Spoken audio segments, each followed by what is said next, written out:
Rodgers became a free agent for the first time, right? Nearly 40 days ago. He still does not have a new free agent home. He doesn't have a new NFL team to go to, and I wonder why that is for the future Hall of Famer. Oh, wait. He alluded to possibly why that is because he did a tell-all. Who would have thought it? Rodgers tell-all. He did this in the middle of our show, by the way, yesterday on the Pat McAfee show. So thanks a lot, Aaron Rodgers. Is that why our streaming numbers were down, C-Cat? Yeah, people were tuning in. Yeah. Finally, Aaron Rodgers opens up. We've been finally waiting to see what's going on inside that head of his. Rodgers over here stealing numbers away from theoretically speaking. That was the first place he went wrong. The second place he went wrong was doing the tell-all with Pat McAfee on the ESPN airwaves, but I'm so glad he did because he gave us some fodder for Friday. Here it is. I'll start with this. I'll tell you how I feel about this. We all know what happened already, but we will go back through Rodgers' words so I can explain to you why I feel this way. Aaron Rodgers is wrong. The Jets are correct. And when it comes to the newly minted head coach, Aaron Glenn for the New York Jets, he just brought the Jets to victory. He got his first win for the Jets before the season kicks off, before they even go through the NFL draft, by being steadfast, by continuing a certain type of messaging that I do think can help break the curse of the Jets. The reason why they've had such a long drought when it comes to postseason success or any kind of sustained, excellence in that program, Aaron Glenn has them on the right track, and Aaron Rodgers helped me come to that conclusion just with his side of the story. I haven't even heard what the Jets have to say about how the meeting went when they linked up with Aaron Rodgers. I've only heard Rodgers' side of the story, and the very fact that I can hear him, like that guy, the guy that is a spin doctor. He is a king of deception. He likes to misconstrue things and make it feel like a propaganda thing to make him look good, to make other people's look bad. He draws out sympathy. Rodgers' tell-all on McAfee show probably hurt him in the public image more than it helped him. Let's just go. We're going to walk through his words, C-Cat. Let's start with him explaining how the meeting came to be and him flying out to New York. That was an interesting 2 years, to say the least. But, I figured that when I flew across country on my own dime, that there was going to be a conversation. And the confusing thing to me and the strange thing was, when I went out there, I meet with the coach. We start talking. He runs out of the room. Pause it right there, please. Okay, so from just that snippet from his tell-all, I drew two things, C-Cat. Number one, on the front end, Aaron Rodgers is trying to draw sympathy from the public and is trying to make the Jets look like the bad guys for making him go to work. He got called to work at the place of his employment, the place that he cashes checks despite his lack of excellence of play. They are paying him a pretty penny to be as bad as he's been as a quarterback, and they said, hey, can you come into the office for a meeting? He didn't tell us how much of a heads up they gave him. He did not tell us if this was like they told him the night before and it was the next morning.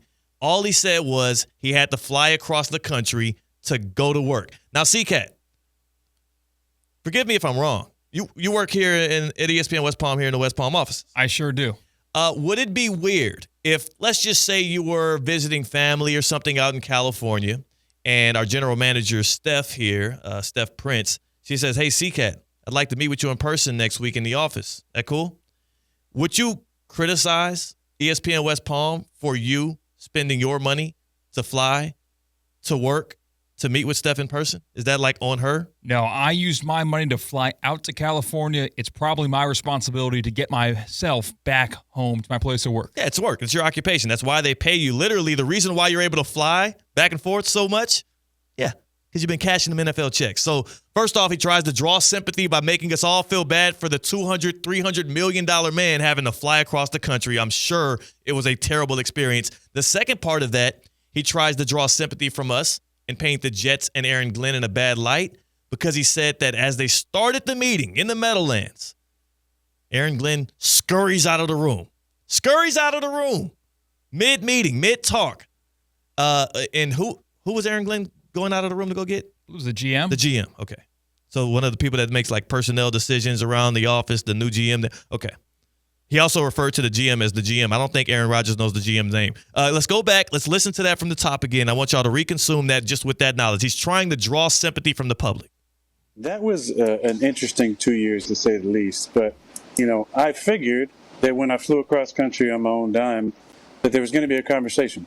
And the confusing thing to me, why were you confused? and the strange thing was, when I went out there, I meet with the coach. We start talking. He runs out of the room. Runs. I'm like, that's kind of strange. I was like, then he comes back with the GM. Oh, that makes and I'm sense. like, all right. So we sit down in the office. I think we're going to have this long conversation. I've flown across the country. Pause it, CK. Oh, he flew across the country once more. Once more, he flew across the country. Hey, forgive me if I'm wrong again, CK. When the Jets had like a practice last offseason and, Rodgers had never thrown a completed pass to Garrett Wilson or most of the receivers on the Jets in an actual NFL game before. And Rodgers was supposed to be there to kind of build chemistry with his team because he was focused on football. Did he fly across the world? He flew across the globe, actually. He was bettering himself outside of this country. Yeah. But no, flying across the country, just West Coast to East Coast is, oh, God. Aaron, they made you do that? Aaron, they made you, okay, I feel bad for him. I'm sorry. Aaron, Rodgers, it's working. It's working. So now we have sympathy for Rodgers. The Jets are the bad guys. They made him fly across the country to go to work. Whereas, again, last summer, when you were supposed to just walk into the office and practice with your teammates, you flew across the seas to go kick it while they were actually practicing. But yeah, well, never mind that. We can continue. I'm sorry.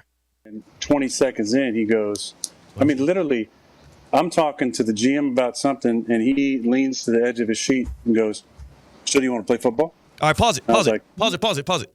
Fair question? I think so.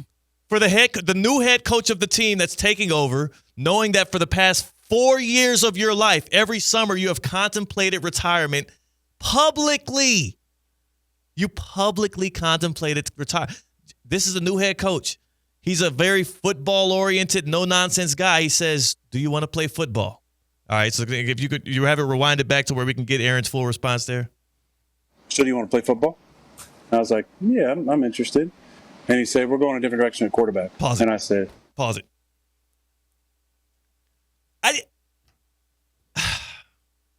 You haven't met Aaron Glenn before, CK. No, we have not had the pleasure. I haven't necessarily met him, but I did kind of meet him at the owners meeting. Yeah. We dapped up, and I told him, congrats on the job, and I like this fresh fit. It was quick. It was a quick interaction, but I was in his presence. We talked for a quick second.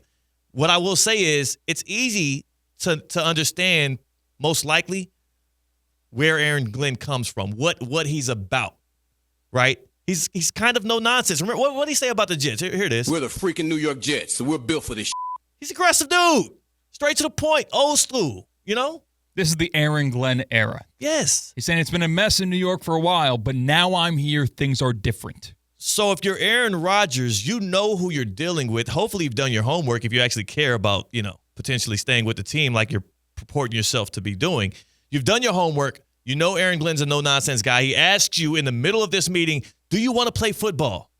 And you answer like that. Nonchalantly, oh, yeah, like, sure. And who knows how he actually answered? This is what he's telling us he said. Who knows what his body language was like? Because, again, we're only getting one side of the story. Who knows what he actually said verbatim? And who knows how it came off to Aaron Glenn and, quote-unquote, the GM of the Jets? So then here's Aaron Glenn's response to him in the words of Rodgers. Going a different direction at quarterback. And I said, and I was kind of shocked. Now, not shocked because I didn't think that was a possibility. Oh, so you knew. Listen, of course, if they want to move on, that's totally fine. But shocked because I just flew across country. You could have told me this on the phone. Third time you mentioned that. There's another half of this about the interaction that ensued. This is a joke. This is an absolute joke. It is a pity party. Aaron Rodgers went on the Pat McAfee show and tried to throw a pity party. He's trying to elicit sympathy from the fools out there that want to warm and nuzzle themselves up to Aaron Rodgers because I guess they think he's really smart or he's intellectual or he has really a thoughtful process or he has some good theories or maybe they want to try some ayahuasca with him. I don't know. And I don't even say this jokingly, but this, when you listen to it, even with the smallest bit of criticism or a critical eye or ear, you can tell it's just like he's throwing himself a pity party trying to see how many people he can scurry up into his camp to say, oh, look, the Jets are bad and they did me wrong. That's all it feels like to me. Do you want to hear how it continues? Yeah, sure. Let's just do just for stuff and giggles. Let's hear the rest of Rodgers' horrible experience with Aaron Glenn and the GM of the Jets. So I said, huh? And he goes, we just want to know how you want it released. All right. The messaging. And I said, verbatim, I don't give a about the message. Ooh. And I said, why? And then he said, I don't want to be up in front of the room saying something and have guys looking back at you. Interesting. And I said, what does that even mean? Are you assuming that I would be in the back of the room during a team meeting undermining what you're saying? I said, you don't know me. And he said, you don't know me. All right, pause it right there, please. Right quick. We'll continue the rest of it. I think of all the people in the NFL today, for you to try somebody at a table, a guy who is in your team facilities here, has all the insight to the many of coaches, front office members, personnel, security, everybody around that has dealt with Aaron Rodgers for the past 2 years, a guy that probably has done his homework, right? So he has all the behind-the-scenes stuff, let alone the fact that, hey, Aaron, the whole freaking world knows you at this point. You get your shtick. You do weekly reports on the Pat McAfee show. You're right. Remember the Hard Knocks? You did a whole Hard Knocks thing where you were like the prince, the promised prince for the New York Jets. We got a lot of behind-the-scenes action of you. He doesn't know you, but Aaron Glenn, as it pertains to what his job is and his responsibility to the Jets, Aaron Glenn knows more about Rodgers, at least objectively. Aaron Glenn knows more about Rodgers than Rodgers knows about himself as it pertains to being the quarterback for the New York Jets. Because Rodgers has a obviously misconstrued perception of who and what he is to that franchise, whereas Aaron Glenn understands it from front to back. So when he tells you I'm going in a different direction and he gives you one example of why he wouldn't want to deal with you, it feels very obvious, especially as after your conversation, you do a tell-all on Pat McAfee where you're trying to elicit sympathy and you're crying about flying cross-country and you're mad that people have a conversation with you in person. It is so clear to me that Aaron Glenn knows exactly who you are. What's there left? You put out a freaking documentary on Netflix of you doing drugs overseas for a whole month. What's there left to know, Aaron? Does he need to read a book too? Do we need to watch all the podcasts that he consumes on YouTube? What is that, the Joe Rogan experience? Like, what is Aaron Rodgers? Are you that complex of an individual? Are you that much of an enigma? Oh, I got to watch myself there. What are you doing, Aaron Rodgers? We know you. I think a one-on-one conversation before making conclusions on who somebody is and who somebody will be for the 2025 season is owed to him. At least one conversation, yeah. Why? You might confirm preconceived notions, but yeah, if it's a one-on-one conversation, yeah. Why? Why would I need that? I don't need a conversation with you, especially if I've already made my mind up because I know you as a football player. That's first and foremost.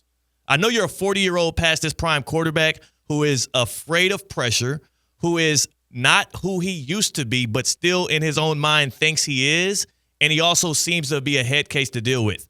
I know that you're putting out documentaries mid-season. I know that you skipped practice last offseason. Instead of working on chemistry, you were working on a documentary. I know that you are publicly putting out conspiracy theories on the airwaves. You're doing weekly appearances on the Pat McAfee show. You have actively undermined your own teammates and coaches time and time again throughout your career, most specifically in the past couple of years with the Jets. Like, I know all of that, and I didn't even do the research. Aaron Glenn probably knows 5 times as much as that. He knows enough about Rodgers to know he doesn't want him to be his quarterback. Now, does he know enough to be disparaging about his actual character or him as a human being? No. But Aaron Glenn knows Aaron Rodgers, the football player and the leader and the potential locker room guy, and he knows he don't want that around his locker room. That's fair. I mean, he has all of the reporting and details he needs to make that decision before a conversation. And let's not forget, he gave Rodgers a chance. Remember, the beginning of this whole soundbite was, hey, do you want to play football? And Rodgers is like, I mean, sure, but you really gotta beg for me, Aaron. It's corny, bro. You're not getting any sympathy out of me. Yeah, you're getting a little bit out of me. I Why? do think that the organization and the head coach and the GM of this situation are supposed to hold themselves to a higher standard and take the high road and not just reciprocate what you think this quarterback, this disgruntled former quarterback now, is going to give to you. I don't think you match the same energy. I think that's the responsibility of the employer of the organization to give him more common courtesy. And look, sure, the common courtesy was having that meeting in person and giving you a chance to actually probably fight on your behalf. But again, we're only getting Aaron Rodgers' tell-all of this story. Are you going to really sit here and give the benefit of the doubt to Aaron Rodgers and act as if he didn't come into that meeting a bit smug? Act as if he wasn't condescending in his tone and speaking to Aaron Glenn and the GM, who he still hasn't said the dude's name. He still has not said the GM's name. I was talking to the GM. He went and got I don't think he knows the GM's name. I'll be honest, I'm going to forgive him for that. He should know it. I actually don't. I don't either. We should know it because he should be saying it. He should say the name of the GM, but he doesn't give a damn. Mike T would be so disappointed in us. I mean, they just hired the dude. Oh, you're right. Mike T hired the dude. I'm sorry, Mike T. Here's the thing, man. And Vontae just said it in our YouTube chat. Again, you can listen to us on ESPN 106.3 FM dial. Tell your smart speaker to play ESPN 106.3 or go on YouTube at ESPN West Palm and tap in. Vontae says it in our YouTube chat here. Glenn probably told himself and the GM, if he acts like he doesn't want to play, we're going to go with Fields. I believe that wholeheartedly. I think Rodgers, if he was steadfast, if he felt committed, if he was earnest and said, hey, dude, I know what it looks like. I know what you've seen over the past 2 years. That's not me. I want to play football. I want to finish my career as the New York Jets quarterback, and I want to be able to turn this thing around. I want to finish what I started. He could have, at the very least, convinced Aaron Glenn that he was serious about this. And in his opportunity to do it in person, instead, he's playing the victim. He's trying to elicit sympathy. And even his tell-all ain't strong enough. It's weird as hell that usually, you need two sides of the story to come to some kind of fair opinion on things. All we've heard is Rodgers' tell-all. And still, most of the general public listen to that, watch that, and are like, yeah, it's probably Rodgers' fault. The Jets are probably correct in this. Plus, C-Cat, if you were the GM or the head coach of the Jets, would you be bringing Rodgers back? No, I probably wouldn't, Okay. but I wouldn't do it this way. How would you do it? I would do a phone call. I would read the situation. It seems like Rodgers isn't 100% all in, so I would give him a phone call, and I would tell him, like, hey, listen, like, this is the situation right now.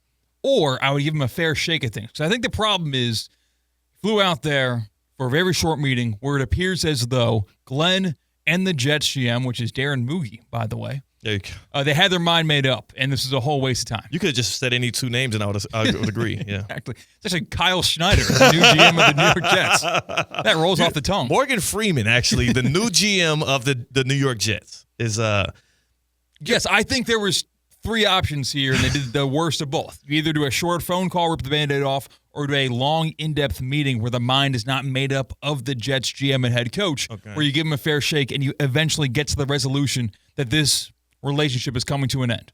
Here's my point, and here's why I agree to disagree. I agree to disagree. I'm not going to wait on you to agree to disagree. I'm doing it for us. You cannot speak for the both of us that agree to disagree. That's fair. I agree. No, especially with an illogical person, a rash person, a narcissist, somebody who is heavily emotional, but just in general, there is no right way to break up. You're saying, oh, I would have done the phone call, and then I would have, but then you know what Rodgers would be saying on McAfee show today? What? Or yesterday? He would say, can you believe that the way that Christian Cat told me I would no longer be playing for the Jets was with a quick 5-minute phone call? He literally picks up, calls me out of nowhere. I pick it up. I'm thinking we could have a good casual conversation and catch up. I think he might be a Black Mirror fan like me. Maybe he wants to do some ayahuasca. I know a guy. No. He jumps right into the conversation and he tells me that my services are no longer needed in the Meadowlands. Like, this is a dude that's rash. He's volatile. He's probably not going to be a good leader for the franchise going forward. I don't understand why they would do me like that. Also, he hasn't even changed his area code to a New York area code. It's still Detroit. Is he committed? That's what Aaron Rodgers would have did to you. So you're making assumptions. And I think that when you're in a situation like this, when you are making the decision, when you are ending the relationship in a professional manner, I'm not doing the actual personal relationship manner, professional manner, you owe everyone that same due process. Have you ever been fired? I have not, no. Have you ever been demoted? Have you ever had have you ever gotten bad news at a job? Yeah, I have. All right. Have you ever been broken up with? Yes, I have. What are your thoughts? Did they do it the right way? Was there a perfect execution in any of those situations? I haven't met anybody who just told me that. I hear all about the proposal stories. I hear about how people first met. Haven't heard anybody tell me this glorious story about how they got broken up with. Oh, this guy's crafty. See, Said the perfect words in the right moment. The situation sucks, but I can't think of a better way to do it. There's no good way to do it is what I'm saying. And an in-person meeting is the mano-a-mano way to do it. This is a man-to-man, face-to-face at your place of employment. Hey, do you want to play football? I don't know, man. We're going in a different direction at quarterback. You were going to be critical of anything Aaron Glenn did at that moment. Or Morgan Freeman, the GM of the Jets. You were going to be critical of any of those dudes, no matter what they did, because you want to play the victim. The other side of the coin is you said I can't rush to assumptions that Aaron Rodgers would have criticized your phone call to break up with him. But what I can do is tell you that 3 times in 1 minute, he complained about flying cross country. He has a house on both coasts. He flies cross country all the damn time. Yes. What is that? So that is a person that it lacks accountability that's trying to elicit sympathy. So no matter what you would have said, he would have made he wasted some minutes on my cell phone. But I can't guarantee the reason. But in the situation, I can't guarantee that. You can't guarantee that he wouldn't have complained about the way you broke up with him? The reason why he pounded not once, not twice, but 3 times, they had to fly across the country to further express how short the meeting was. That's why. It was short because Rodgers was likely also short. And also, how were they to know that he was in Malibu at the time? How were they not to know that he was near his place of employment?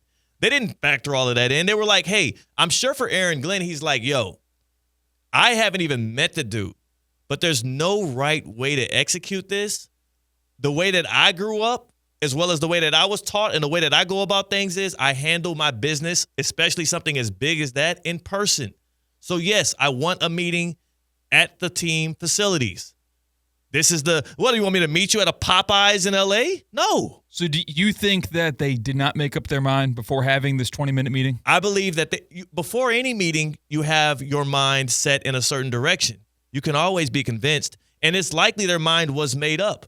You can always be convinced. There's always room for conversation, and I would say, even if they were going to say no matter what, because of how old you are and because we want to start a new program, this has nothing to do with your character, more to do with the direction the Jets are going in.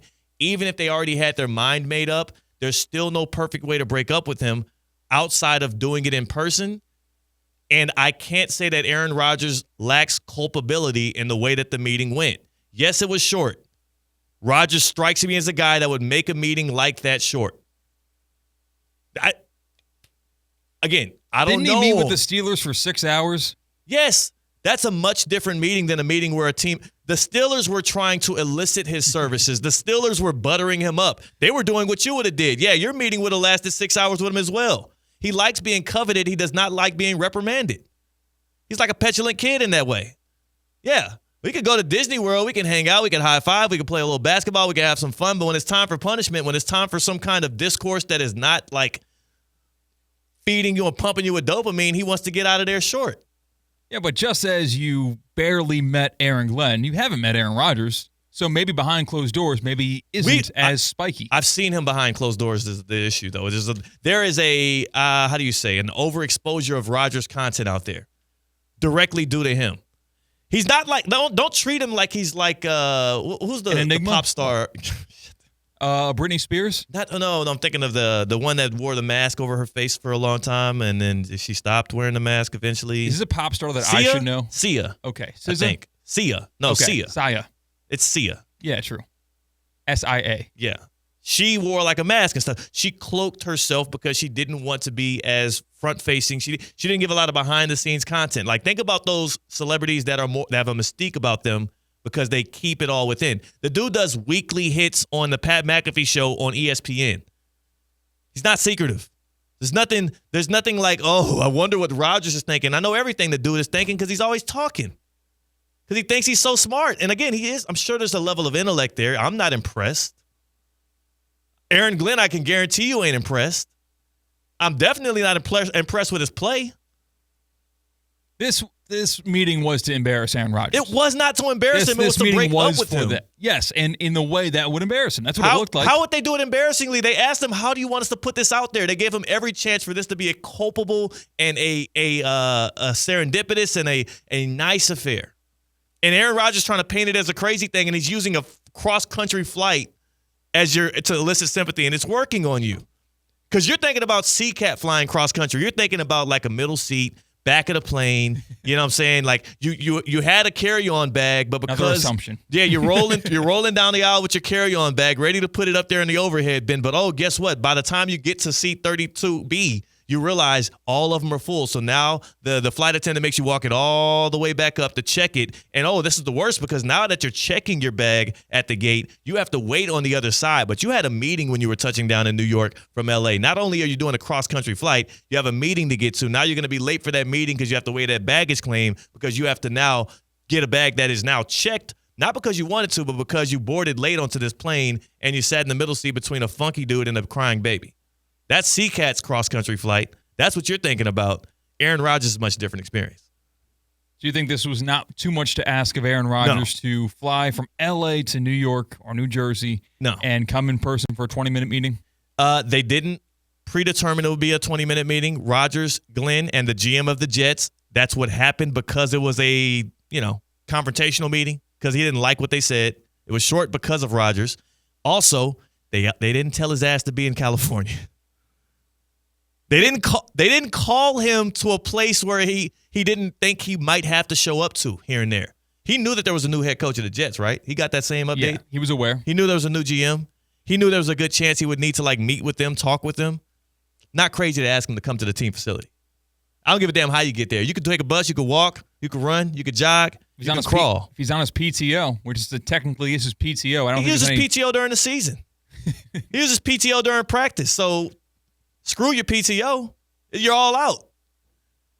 You know what PTO they need? They need professional touchdowns often. And he didn't give them. 888-760-3776. 888-760-3776. Was Aaron Rodgers disrespected by the Jets, or are the Jets one step closer to breaking the curse thanks to Aaron Glenn? 888-760-3776. Hit us up on the Baptist Health Hotline. Do you side with CCAT and Aaron Rodgers, or are you rolling with Aaron Glenn and your boy Theo Dorsey? You know you're on the right side when you're with A-Rod. I hate to put you, because you're not technically on his side. You just think the Jets disrespected. Yeah, in this situation, I think he sure as well probably had it coming. Yeah. But I think that you owe everyone the same process in the situation. And that's not what he got. I don't think that this firing, essentially, of Aaron Rodgers would be the same of anyone else. He ain't going to let you fill in the blank, bro. 888-760-3776. 888-760-3776. Hit us up on the Baptist Health Hotline. Did the Jets disrespect Rodgers, or did he have it coming? Are you experiencing foot and ankle pain and need to see an expert in the field? Baptist Health Orthopedic Care has a team of foot and ankle orthopedic surgeons and specialists who are regarded as leaders in their specialty. Visit baptisthealth.net/ortho to learn more today. Baptist Health Orthopedic Care combines its resources of experienced physicians and leading-edge treatments and technology to provide advanced orthopedic, foot and ankle, joint replacement, spine, and sports medicine care. Visit baptisthealth.net/ortho for more information today. Baptist Health Orthopedic Care has offices conveniently located in Palm Beach County through the Florida Keys. Learn more about visiting baptisthealth.net/ortho. 888-760-3776.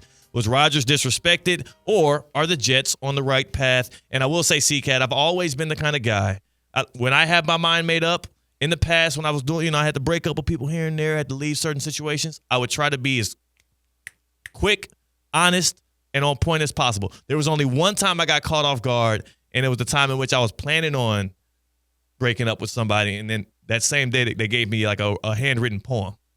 Oh, you couldn't go as planned? Couldn't do it. My heart was softened. It bought him an extra 2 weeks. You know what I'm saying? That's 2 weeks tough. More. Or about. Yeah, it was tough. And again, what are you doing dating someone with a poem, really? Poem, yeah. It's like 21st century. It's a good poem. They wrote it themselves? Yeah. Did they like use your name in it? Haiku? I don't know if it was a haiku. I didn't Count the syllables? count the syllables on it, but it was it was a poem. It was written out. Wow. Yeah. And did you like reference like in the breakup? I was going to then, but that was really nice. I'm going to keep it. No, I didn't reference the poem in the breakup. I did not. But it did not make the breakup any easier. But also, again, there was no right way to do it. If I break up the day of the poem, I'm the guy that broke up the day of the poem. If I wait 2 weeks and do it, I'm the guy that led on too long or something. Aaron Glenn did it the right way.